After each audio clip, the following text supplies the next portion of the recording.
SIR हो गई और इनके जो 25% जो पॉपुलेशन है उनको वहाँ पे भेज दिया गया, तो ममता बनर्जी के कम से कम 20 से 25% ही चांस है जो जीत पाएगी, अदरवाइज़ वो नहीं जीत पाएगी। क्योंकि जब उसके वोट ही नहीं रहेंगे तो कहाँ से जीतेगी, है ना। और ममता बनर्जी का मेरे को एक काम बहुत गलत लगा, जो उनने काली माता की मूर्ति को जेल में पहुँचवा दिया, दुर्गा पंडाल में नमाज़ें पढ़वा दी। क्योंकि नमाज का जो एक स्थान होता है वो मस्जिद होता है, ठीक है, आप पढ़वा रहे हो ठीक है, बट किसी की आस्था को तो ठेस मत पहुंचाओ। जब से सरकार बनी है ये प्रोसेस कंटिन्यू तब से चलना चाहिए, चिन्हित करने चाहिए और इनको निकालना चाहिए, और निकालना ऐसे चाहिए जैसे अमेरिका ने निकाले थे, इनको पकड़वा के हथकड़ियाँ लगवा कर और दिखाकर पूरे हिंदुस्तान को कि ये देखिए ये रोहिंग्या हैं और ये लोग। मेरे पास कागज है, सब चीज़ है, तो कोई दिक्कत नहीं है ना, पक्का प्रूफ दिखाइए। आप ये बताओ, कुछ दिन पहले अभी बंगाल में आपने देखा था हिंदुओं के साथ क्या अत्याचार होने में लगा था, और एक तरफ जो लेडीज होगी लेडी का सम्मान नहीं करेगी, ऐसे नेता क्या करने की जरूरत है ये बताओ। जो कहती लड़की रात में निकली तो रेप तो होंगे, तो भाई ऐसे को जिताओगे क्या तुम, हैं?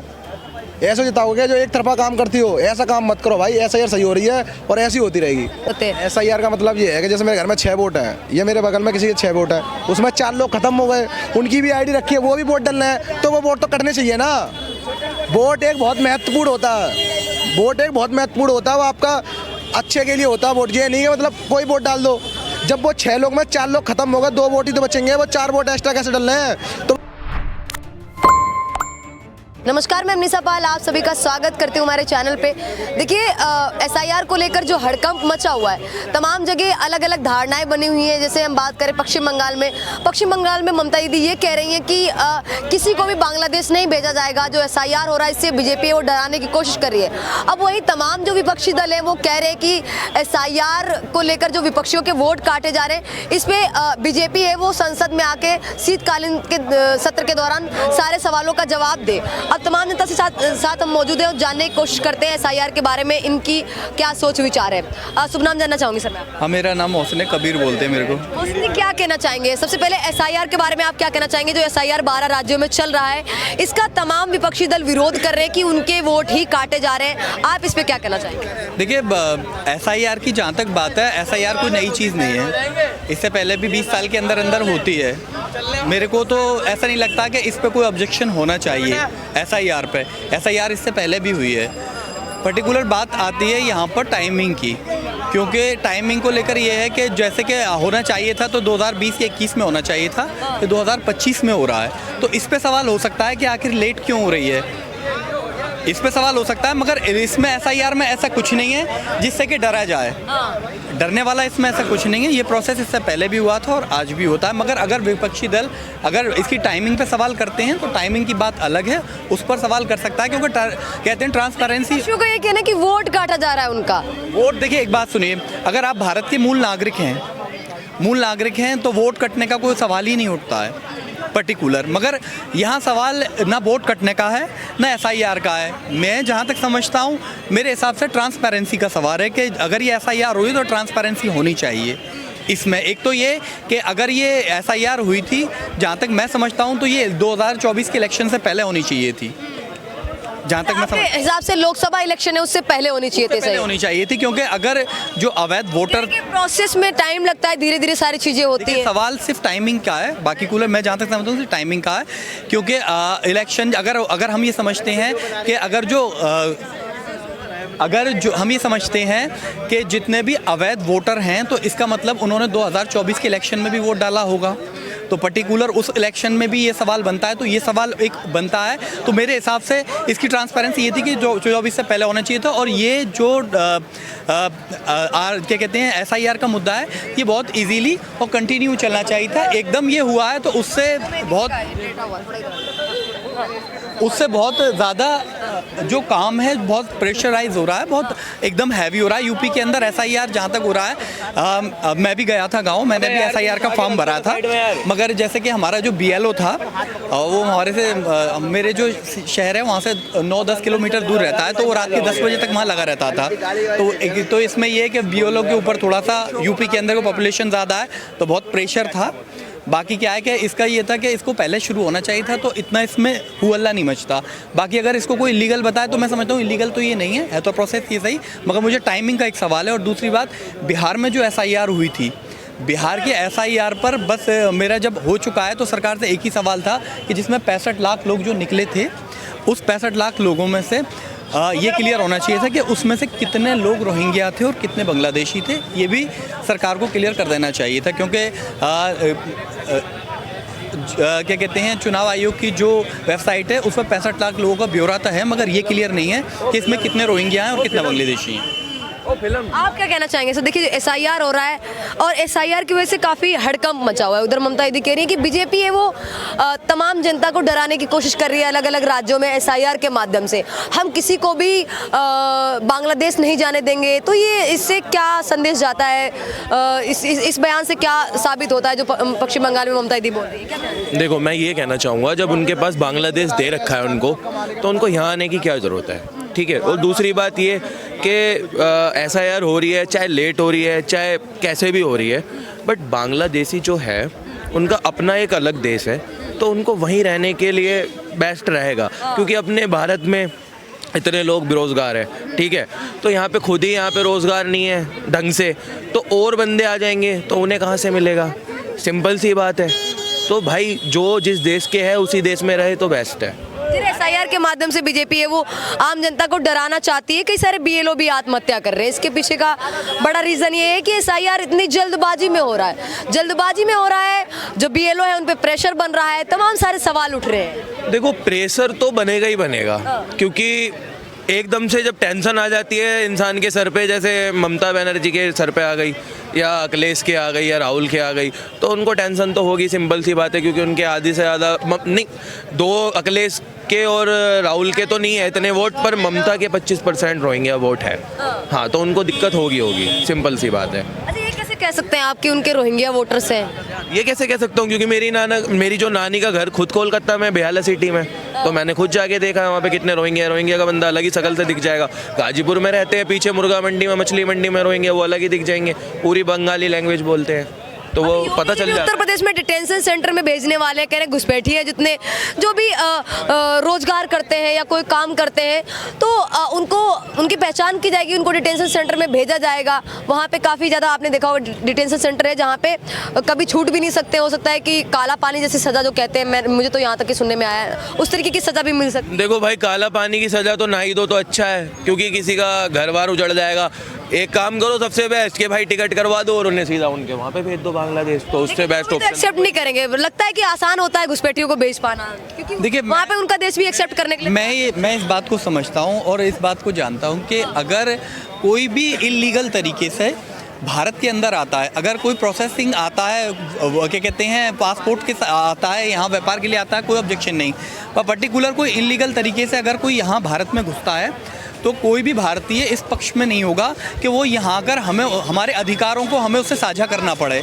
देश के अंदर बहुत सीमित ही बहुत साधन हैं, जिन साधनों पे पहले से इतना प्रेशर है, और उसके बावजूद कोई अगर इलीगल बंदा किसी दूसरे देश से आ जाता है तो वो हमें किसी न किसी तरीके से हमारे जो अधिकार हैं उसे शेयर करने पड़े। पर्टिकुलर एक चीज़ है कि ये जो प्रोसेस है ये 1 साल या 2 साल में नहीं, ये जब से सरकार बनी है ये प्रोसेस कंटिन्यू तब से चलना चाहिए। चिन्हित करने चाहिए और इनको निकालना चाहिए, और निकालना ऐसे चाहिए जैसे अमेरिका ने निकाले थे, इनको पकड़वा के हथकड़ियाँ लगवाकर और दिखाकर पूरे हिंदुस्तान को कि ये देखिए ये रोहिंग्या हैं और ये लोग थे। हथकड़ियाँ लगाकर उनको देखिए, बिल्कुल बात बोलिए, उन्होंने बात है। जब इसमें जो विपक्ष है और देश की जनता है वो भी ये देख लेगी कि हाँ, ये देखिए ये लोग थे और ये लोग हैं। हथकड़ी लग के क्यों, जब अमेरिका लीगल लोगों को हथकड़ियाँ लगाकर जब यहाँ पहुँचा सकता है, तो ये तो इनलीगल लोग हैं, हम इनको इतना भी नहीं कर सकते हैं। जो लोग इलीगल तरीके से घुसे हैं, अब वो रोहिंग्या हों या बांग्लादेशी हों, उनको, और ये प्रोसेस शुरू से ही चलना चाहिए, आज नहीं, शुरू से ही।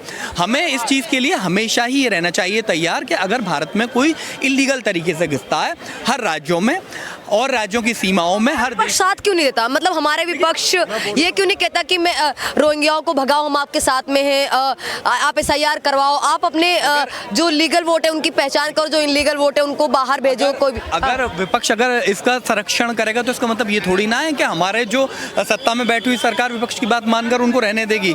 जो सरकार का काम है, सरकार विपक्ष कितना भी हाय हुल्ले मचाए, जो सरकार का काम है वो सरकार करेगी। सरकार को रोहिंग्याओं को, बांग्लादेशियों को चिन्हित चिन्हित कर कर, और जो प्रोसेस देखिए, हमें समाज को, दुनिया को और भारत को ये दिखाना है कि यहाँ रोहिंग्या हैं, बांग्लादेशी हैं, उनको हथकड़ी लगाना है और उनके देश डिपोर्ट करना है। इसमें कोई गलत बात थोड़ी ना है कि उनको डिपोर्ट करने में। बहुत सारे लोग मानवता का नाम देके उनको बचाने की कोशिश कर हम उनको डिटेंशन सेंटरों में नहीं डाल रहे, हम उनको किसी भी तरीके से उनको उत्पीड़न नहीं कर रहे, हम उनको इलीगल तरीके से, जैसे ये हर देश का प्रोसेस है, ये कोई भारत में ही पहली बार नहीं होगा। आप कहीं भी चले, मोरक्को चले जाइए, अमेरिका चले जाइए, जापान चले, जो भी इलीगल माइग्रेशन होते हैं उन लोगों को हथकड़ियाँ लगकर उनके देश पहुँचाया जाता है। वही हम लोग करेंगे, इसमें क्या बुरी बात है, वही करना चाहिए इलीगल प्रोसेस। इलेक्शन का क्या लगता है, जैसे जो पश्चिम बंगाल का इलेक्शन है, एसआईआर के बाद क्या लगता है किसके हाथ लगने वाली है सीएम की कुर्सी? तमाम सारे सवाल है, क्योंकि लोग कह रहे हैं कि बिहार में तो बीजेपी की सरकार बन गई, एनडीए की सरकार बन गई, उत्तर प्रदेश के इलेक्शन पे नजर है अब 2027 में, 2026 में पश्चिम बंगाल के। आपको क्या लगता है एसआईआर के बाद क्या होने वाला है? मैं ये समझता हूँ कि जो देश में काम करेगी सरकार, जो देश हित में काम करेगी सरकार, जो राज्यों में सरकारें राज्यों के लिए काम करेंगी, राज्य के रेवोल्यूशन के काम करेंगी, वही सही लोग हैं, वही चुनकर आएंगे, वही चुनकर आएंगे। जो लोग कैपेबल हैं, जो देश चलाना जानते हैं, जो राज्यों को चलाना जानते हैं, वही सरकारें आएंगी। अब थोड़ा तेज बोल भाई। इधर क्या हुआ? आपने पी हुई है, थोड़ा साइड हो जाइए, कोई दिक्कत नहीं। आप थोड़ा डिस्टर्ब लग रहे हैं मुझे, कोई दिक्कत नहीं है। आप क्या कहना चाहेंगे, किसकी सरकार बन सकती है एसआईआर के बाद? पश्चिम बंगाल में थोड़ा सा माहौल ऐसा है कि कहीं ना कहीं जो ममता बनर्जी हैं वो ये कह रही है कि बीजेपी डराना चाहती है लोगों को एसआईआर करवा के, और कहीं ना कहीं वोट है वो काट रही है, उनको ऐसा लग रहा है कि उनका वोट कट रहा है। देखो, अगर एसआईआर हो गई और इनके जो 25% जो पॉपुलेशन है उनको वहाँ पे भेज दिया गया, तो ममता बनर्जी के कम से कम 20 से 25% ही चांस है जो जीत पाएगी, अदरवाइज़ वो नहीं जीत पाएगी। क्योंकि जब उसके वोट ही नहीं रहेंगे तो कहाँ से जीतेगी, है ना। और ममता बनर्जी का मेरे को एक काम बहुत गलत लगा, जो उनने काली माता की मूर्ति को जेल में पहुँचवा दिया, दुर्गा पंडाल में नमाजें पढ़वा दी। क्योंकि नमाज का जो एक स्थान होता है वो मस्जिद होता है, ठीक है, आप पढ़वा रहे हो ठीक है, बट किसी की आस्था को तो ठेस मत पहुंचाओ, सिंपल सी बात है। तो मेरे को नहीं लग रहा है कि ममता बनर्जी इस बार ढंग से आ पाएगी। नहीं लग रहा है आपको? सर आप बात करना चाहेंगे, आप क्या कहना चाहेंगे सर, एसआईआर को लेकर क्या कहना चाहेंगे? एसआईआर सही हो रही है, सही हो रही है बिल्कुल। पश्चिम बंगाल में क्या लगता है एसआईआर के बाद किसकी सरकार बनेगी? एसआईआर को लेकर काफी जो है वो डर भी देखने को मिला है। पश्चिम बंगाल में ममता बनर्जी कह रही है कि भाजपा लोगों को डराना चाहती है, इलेक्शन कमीशन लोगों को डरने की कोई जरूरत नहीं है, तुम्हारे पास कागज है, सब चीज़ है, तो कोई दिक्कत नहीं है ना, पक्का प्रूफ दिखाइए। आप ये बताओ, कुछ दिन पहले अभी बंगाल में आपने देखा था हिंदुओं के साथ क्या अत्याचार होने में लगा था, और एक तरफ जो लेडीज होकर लेडी का सम्मान नहीं करेगी, ऐसे नेता क्या करने की जरूरत है ये बताओ। जो कहती लड़की रात में निकली तो रेप तो होंगे, तो भाई ऐसे को जिताओगे क्या तुम?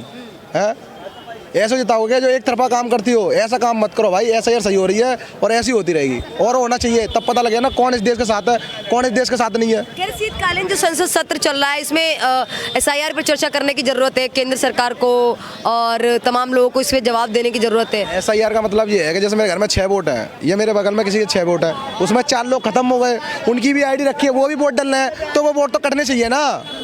वोट एक बहुत महत्वपूर्ण होता है, वोट एक बहुत महत्वपूर्ण होता है, वो आपका अच्छे के लिए होता है वोट। ये नहीं है मतलब कोई वोट डाल दो, जब वो 6 लोग में 4 लोग खत्म हो गए, 2 वोट ही तो बचेंगे, वो 4 वोट एक्स्ट्रा कैसे डालने हैं? तो वो गलत काम है कि नहीं ये बताइए मुझे, तो है ना। तो ऐसा ही होनी चाहिए ना भाई, सड़ेआम होनी चाहिए, क्यों नहीं होनी चाहिए भाई? इससे पता लगेगा ना कौन क्या चल रहा है क्या नहीं चल रहा। अब ये बताओ, कोई एक तरफ वाले वोट होते हैं, जिसकी संख्या ज़्यादा वो तो ज़्यादा जिता देंगे, तो जो लोग नहीं उनके तो वोट कटने चाहिए ना भाई, या किसी की सरकार हो। और ये तो आपको ही पता, जो काम करेगा उसको वोट मिलता है। अरे हमारे गाँव 35 वोट कटा, हमारे हुए के लिस्ट बना दे दिए कि हमारे घर में मृत्यु हो गया है, उसमें क्या सब तो आप अपने, अरे तो भाई पर्ची मिली होगी ना, पर्ची ना मिली आपको? मिल गया, देखो मिल गई, फिर वही वाली बात, जब मेरा वोट आईडी है तो भाई वो पर्ची मिली है ना, तो आपको वो डालो वोट जाके खुले में। जब वोटर आईडी की पर्ची नहीं मिली तो डालो क्यों जाके आप? मेरे जब आपके घर में नहीं उसकी वोट कैसे डाल दोगे आप? उसका तो कटेगा ना भाई। एक भी दिखा दो अगर ऐसी वीडियो आई हो, राहुल गांधी लेके पिस्ट भरता था, अरे इन लोगों के वोट कट गए, वोट कट गए, उसका देखो राहुल गांधी झूठ बोलता है, और क्या देखो राहुल गांधी ऐसे क्या बात का कोई सीरियस लिया है? हम नहीं लेते सीरियस, हमें उसे नेता बढ़ाना ही नहीं है। अगर वो नेता बढ़ेगा तो इस देश को और कुछ बना देगा। जो खेत में टाइल लगवाने सोचता हो, जो एक तरफ से आलू फेंको सोना निकालने की बात करेगा, उसको क्या क्या बनाओगे ये बताओ भाई? उसे नेता लायक नहीं है। जो देखो बीजेपी तुम्हें पता है बिहार में भी जीते और बंगाल में भी देख लेना बीजेपी ही आएगी।